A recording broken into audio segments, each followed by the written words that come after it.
दो बातें जो इस बार के एग्ज़ाम में आ सकती हैं इनकम टैक्स के एग्ज़ाम में, और वो बातें ये हैं, दो छोटी छोटी अमेंडमेंट्स हैं सर, बहुत छोटी छोटी, लेकिन उन पे आपको दो दो चार चार नंबर के क्वेश्चन मिल सकता है, या किसी भी बड़े क्वेश्चन में वो एक छोटे से फॉर्म में आ सकती हैं।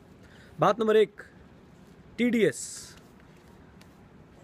आप अगर ध्यान से पढ़ें तो पहले TDS कैसे डिडक्ट होता था। 194I रेंट के केस में सर्विस टैक्स कंपोनेंट पे पहले TDS डिडक्ट नहीं होता था, अब भी नहीं होता।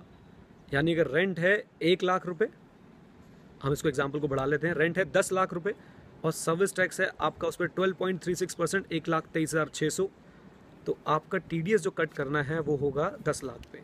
बट बाकी सब सेक्शन में 194J, 194C, इन सब सेक्शंस में जो TDS डिडक्ट होता था वो inclusive of service tax component भी होता था। सपोज इसी एग्जांपल में अगर 10 लाख की पेमेंट 194J की होती, दैट इज प्रोफेशनल फीस, तो सर TDS डिडक्ट होता 11,23,600 पे। बट अब ऐसा नहीं होता, अब हर केस के अंदर TDS डिडक्ट होगा exclusive of service tax component. तो ज़रा ध्यान रखें सर, एक ये अमेंडमेंट आ सकती है कि रेंट के केस में पहले जैसे होता था अब सारे केस में वैसे ही होता है, that is TDS is not deducted on service tax component, TDS is deducted exclusively on the income part. दूसरी अमेंडमेंट जो आने के बहुत ज़्यादा चांस है sir, E payment of service tax कब मैंडेटरी होती है।